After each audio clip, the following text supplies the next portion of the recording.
പൂരങ്ങളുടെ ഒരുക്കമായി തിരുവമ്പാടി എത്തിക്കഴിഞ്ഞു. തിരുവമ്പാടി അവരുടെ പന്തൽ കാൽനാട്ടൽ ചടങ്ങുകളൊക്കെ പൂർത്തിയായി കഴിഞ്ഞു. എന്നിട്ട് അപ്പോൾ നമ്മളും പൂരത്തിന്റെ ആ ഒരു വൈബിലേക്ക് കിടക്കുകയാണ്. തീർച്ചയായിട്ടും ഇന്ന് 9നും 9:30 ഇടയിൽ 2 പന്തലുകളുടെയും നടുവിലാൽ പന്തലിൻ്റെയും നാഗ്നാൽ പന്തലിൻ്റെയും കാൽനാട്ടൽ കർമ്മം കഴിഞ്ഞു. ഇനി തിരുവമ്പാടി ദേവസ്വത്തിന് ഒരു പന്തലും കൂടിയുണ്ട്. അത് മടത്തൽ വരവിൻ്റെ അവിടെയാണ്. അതിൻ്റെയും ഇപ്പോൾ അവിടെ ആ ചടങ്ങുമായിട്ട് അവിടെ നടക്കും. 3 പന്തലാണ് തിരുവമ്പാടി ദേവസ്വത്തിൻ്റെ പൂരപ്പന്തലുകളുള്ളത്. അത് ഗംഭീരമായി ഇത്തവണത്തെ പൂരം വളരെ ഗംഭീരമായി, അതായത് 1798 ഇത് പൂരം തുടങ്ങിയത് എന്ന് പറയുന്നു. അപ്പോൾ 228ാമത്തെ വർഷമാണ് ഈ പൂരം ആഘോഷിക്കുന്നത്.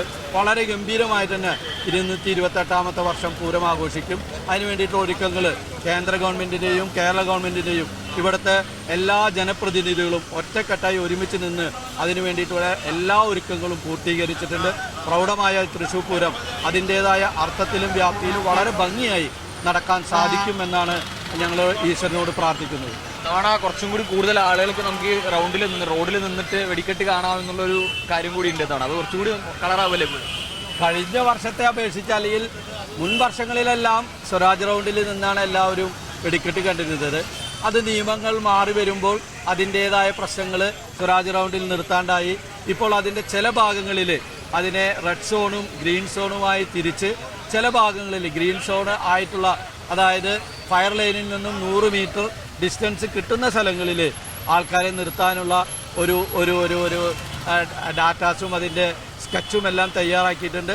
അത് പ്രകാരം ബഹുമാനപ്പെട്ട കമ്മീഷണറും കളക്ടറും അതേപോലെ ഇവിടുത്തെ ജനപ്രതിനിധികളും എല്ലാവരുമായിട്ട് ചർച്ച ചെയ്ത് അതൊരു അംഗീകരിച്ച രൂപത്തിലേക്ക് എത്തിയിട്ടുണ്ട്. ചേട്ടാ, ഇത്തവണ മുഖ്യമന്ത്രിയൊക്കെ ഉണ്ടാവുന്നതാണ് പറയുന്നത് പൂരം കാണാനായിട്ട്. അപ്പോൾ മൊത്തത്തിൽ എങ്ങനെ ഇത്തവണത്തെ പൂരം എങ്ങനെയായിരിക്കും? അല്ല, മുഖ്യമന്ത്രി മുമ്പും പൂരം കാണാൻ വന്നിട്ടുണ്ട്. 2018 മുഖ്യമന്ത്രി പൂരം കാണാൻ വന്നിരുന്നു. അത് പൂരം അദ്ദേഹം കാണുകയും വെടിക്കെട്ട് കണ്ടിട്ടാണ് അദ്ദേഹം പോയത്. ഇത്തവണ അദ്ദേഹം വരുന്നത് കഴിഞ്ഞ തവണയും അദ്ദേഹത്തെ ക്ഷണിച്ചിരുന്നതാണ്. അദ്ദേഹം വരാൻ പറ്റിയിട്ടുണ്ടായിരുന്നില്ല. ഇത്തവണ അവരൊക്കെ പോയി ക്ഷണിച്ചിട്ടുണ്ട്. അപ്പോൾ തീർച്ചയായിട്ടും അദ്ദേഹം വരികയാണെങ്കിൽ അത് ഗംഭീരമായിരിക്കും. കാരണം ഇത് സംസ്ഥാന ഗവൺമെൻറ് കൂടി നേരിട്ട് ഇൻവോൾവ് ചെയ്യുന്നൊരു പൂരമാണ് തൃശ്ശൂർ പൂരം. അപ്പോൾ പൂരങ്ങളുടെ പൂരം എന്ന് തൃശ്ശൂരിനെ വിശേഷിപ്പിക്കുന്നതിന് കാരണം മറ്റ് പൂരങ്ങളിൽ നിന്ന് വ്യത്യസ്തമായിട്ട് സംസ്ഥാന കേന്ദ്ര ഗവൺമെൻറ്റുകൾ നേരിട്ട് ഇൻവോൾവ് ചെയ്യുന്നൊരു പൂരമാണ്. പിന്നെ മാത്രമല്ല, ലോകം മുഴുവൻ ശ്രദ്ധിക്കുന്ന ലോക ടൂറിസം ഭൂപടത്തിൽ ഉൾപ്പെട്ടിട്ടുള്ളൊരു പൂരമാണ്. രണ്ടാമത്തെ കാര്യം, ഇത്രയും അധികം പഴക്കമുള്ള നമ്മുടെ ആറാട്ടുപുഴ പൂരം 1445 വർഷം പഴക്കമുള്ളതാണ്.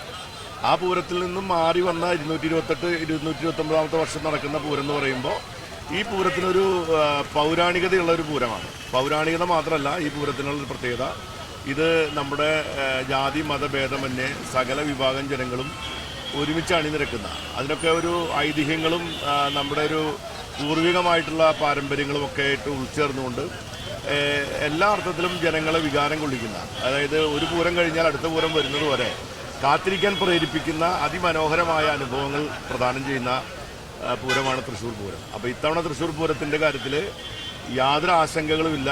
ആ ആശങ്കകൾ പിന്നെ ഇവിടെ വെടിക്കെട്ട് കാണാൻ വേണ്ടി ഇത്തവണ ഈ മാക്സിൻ കാലിയാക്കി ഇടുന്നതുകൊണ്ടുള്ളൊരു പ്രത്യേകത എന്താണെന്ന് വെച്ചാൽ, മാക്സിനിൽ നിന്ന് 40 മീറ്റർ നീട്ടി മാറി വെക്കണം എന്ന് പറയുന്ന നിബന്ധനയോ ഇപ്പോൾ പുതിയ കേന്ദ്ര ഗവൺമെൻറ് നിബന്ധനയോ ബാധകമാവില്ല. അങ്ങനെ വരുമ്പോൾ നമുക്ക് ഫയർ ലൈൻ കുറച്ചുകൂടി ഉള്ളിലേക്ക് നീക്കിയിടാനും ഫയർ ലൈനിൽ നിന്ന് 100 മീറ്റർ അകലം പാലിച്ചുകൊണ്ട് തന്നെ കൂടുതൽ ആളുകൾക്ക് വന്ന് പൂരം കാണാനുള്ള, വെടിക്കെട്ട് കാണാനുള്ള അവസരം ഉണ്ടാവും എന്നുള്ള പ്രതീക്ഷ തവണയുണ്ട്. അത് ഗംഭീരമായിരിക്കും. അങ്ങനെ വരികയാണെങ്കിൽ നമുക്ക് ലക്ഷക്കണക്കിന് ആളുകൾക്ക് ഏറ്റവും അടുത്തുനിന്ന് പൂരം കാണാൻ പറ്റും. ഇതുവരെ തിരുവമ്പാടി ഒരുക്കങ്ങളൊക്കെ തിരുവമ്പാടിയുടെ ഒരു 90% പന്തലിൻ്റെ പണി തുടങ്ങി കഴിഞ്ഞാൽ 100ലേക്ക് എത്തും.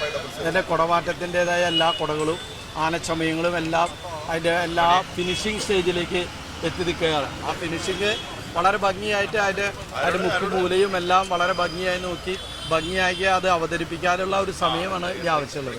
അതിലേക്ക് നീങ്ങിക്കൊണ്ടിരിക്കുന്നു. ആശങ്കകളൊക്കെ ഒഴിഞ്ഞു, പൂരത്തിൻ്റെ ഇതിലേക്ക് കടന്നിരിക്കുന്നു. ഉഷാറല്ലേ? തീർച്ചയായിട്ടും വളരെ ആവേശത്തിലാണ് എല്ലാവരും. ഞങ്ങൾക്ക് ആശങ്കകളില്ല ഈ പ്രാവശ്യം. എന്താ കാരണം വെച്ചാൽ നേരത്തെ തന്നെ യോഗങ്ങളൊക്കെ വിളിച്ചു കൂട്ടി വളരെ ഉചിതമായ തീരുമാനങ്ങളാണ് എടുത്തിരിക്കുന്നത്. കാരണം കഴിഞ്ഞ പ്രാവശ്യം ചില അനിഷ്ട സംഭവങ്ങളൊക്കെ ഉണ്ടായി. ഞങ്ങൾക്ക് ഏറെ ദുഃഖമുണ്ടായി. ഞങ്ങൾക്കെന്ന് മാത്രമല്ല, പൂരാസ്വാദകർക്കൊക്കെ ദുഃഖമുണ്ടായ കാര്യമാണല്ലോ കഴിഞ്ഞ പ്രാവശ്യം നടന്നത്. അത് കഴിഞ്ഞ് ഞങ്ങളെല്ലാവരും ബഹുമാനപ്പെട്ട മുഖ്യമന്ത്രിയെ കണ്ടിരുന്നു. അടുത്ത പ്രാവശ്യം പൂരത്തിന്, അതായത് ഈ വർഷം പൂരം അതിമനോഹരമായി നടത്താനുള്ള എല്ലാ കാര്യങ്ങളും വളരെ ഭംഗിയായി ഒരുക്കിത്തരുമെന്ന് അദ്ദേഹം ഞങ്ങൾക്ക് ഉറപ്പ് തന്നു. അതിൻ്റെ അടിസ്ഥാനത്തിൽ നേരത്തെ തന്നെ യോഗങ്ങളെല്ലാം വിളിച്ചുകൂട്ടി എല്ലാവരും ഉണ്ടായിരുന്നു. എല്ലാവരും സഹകരിച്ച് വളരെ നല്ല രീതിയിൽ ഈ വർഷം നടത്താം. ജനപങ്കാളിത്തം, ജനങ്ങൾക്ക് കൂടുതൽ ആസ്വദിക്കാവുന്ന രീതിയിൽ, വെടിക്കെട്ടാണെങ്കിലും എന്താണെങ്കിലും ആസ്വദിക്കാവുന്ന രീതിയിലുള്ള എല്ലാ സൗകര്യങ്ങളും ഒരുക്കിത്തരാം എന്ന് ഉറപ്പ് നൽകിയിട്ടുണ്ട്. അതുപോലെ തന്നെ പരിചയസമ്പന്നരായ ഉദ്യോഗസ്ഥരെയാണ് ഈ പ്രാവശ്യം പൂരത്തിന് നിയോഗിക്കാൻ പോകുന്നത്. അവരൊക്കെ പൂർണ്ണമായും എല്ലാ വർഷവും ഞങ്ങളുമായി സഹകരിക്കുന്ന വ്യക്തികളാണ്. അപ്പോൾ എന്തായാലും നല്ല രീതിയിൽ, വളരെ നല്ല രീതിയിൽ ഭഗവാന്റെയും ഭഗവതിയുടെ അനുഗ്രഹം കൊണ്ട് വളരെ നല്ല രീതിയിൽ പൂരം നടക്കും എന്ന കാര്യത്തിൽ ഞങ്ങൾക്ക് ഉറപ്പുണ്ട്. എന്തായാലും പൂരത്തിന്റെ ഒരുക്കങ്ങളൊക്കെ തകൃതിയെ നടക്കുകയാണ്. തിരുവമ്പാടി ദിവസം അതിനിടെ ഒരു ഓളത്തിലേക്ക്, പൂരത്തിന്റെ വൈപ്പിലേക്ക് കടന്നിരിക്കുന്നു എന്നുള്ളതിനാണ് വരുന്ന. ബേസിൽ ജോർജിനൊപ്പം തിരുവമ്പാടിയുടെ പന്തലുമ്പിൽ നിന്നും കെ അഖിൽ, മീഡിയ 1.